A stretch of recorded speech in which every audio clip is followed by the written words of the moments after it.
parts of the Middle East and Africa, courts can let rapists walk free if they marry their victims. Alia Awada of Gender Equality Campaigners Abad wants Lebanon to abolish the law, saying that, far from protecting a survivor's honor, it treats them like a criminal.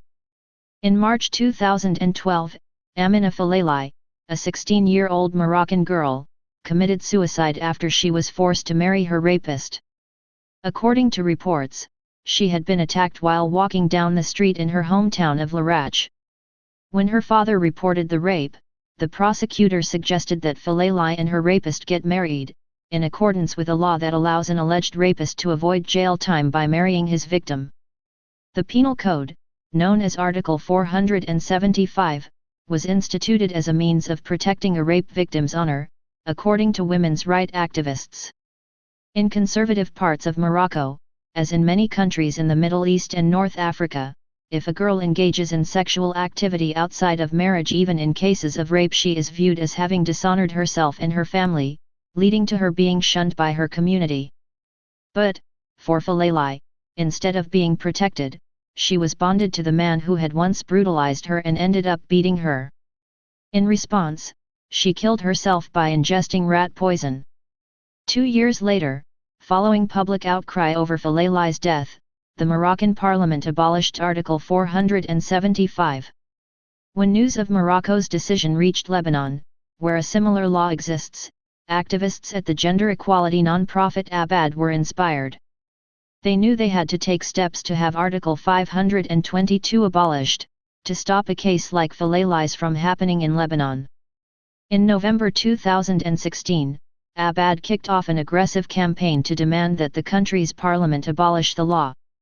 There are no reliable statistics on the frequency of courts in Lebanon that order rape victims to marry their rapists, but research by Abad showed that 30% of people polled said they knew girls who were raped and then forced to marry the men who had attacked them. When an unmarried girl is raped and the case is presented in court, the judge will suggest to the girl and her family that she should marry her rapist to protect her honor. All three sides, the judge, the girl's family and her rapist, must agree to the marriage. There will be pressure put on the girl to marry her rapist because, in Lebanon, if a girl is raped, no one will marry her in the future and everyone will be talking about her honor. She will never have a normal life. Her family will pressure her to marry her rapist because they see this as protection for their honor, too. We say at Abad that abolishing Article 522 is just the start of our work. The real work is on the ground, it is in changing mentalities. It is loudly saying that rape is a crime. It is about saying that women are the victims of social norms and rape laws in our society. You can start with raising awareness by abolishing 522. You can talk about the consequences of forcing women to get married to their rapist.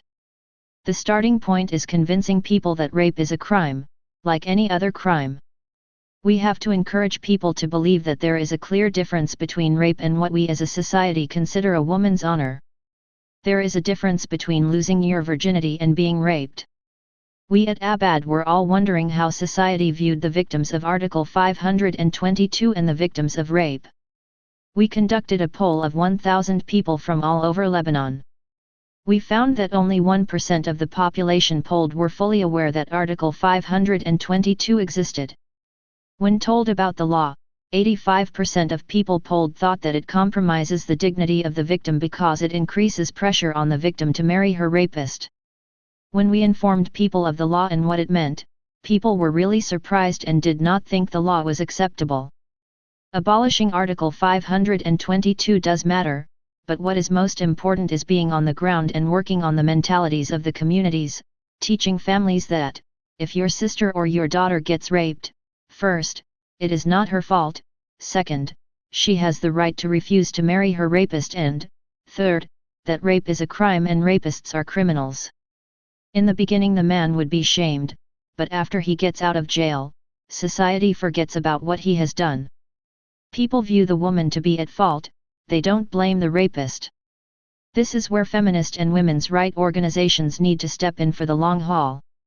We can't change society based on a 1 or 2 year campaign.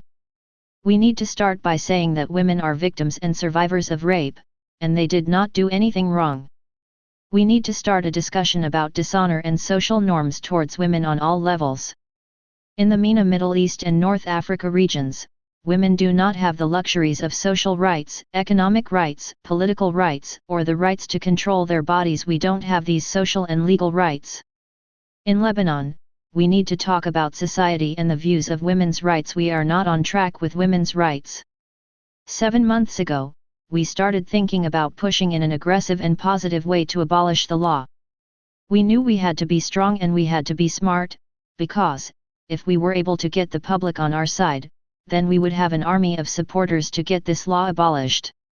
We prepared a very strong campaign that exists on 2 levels.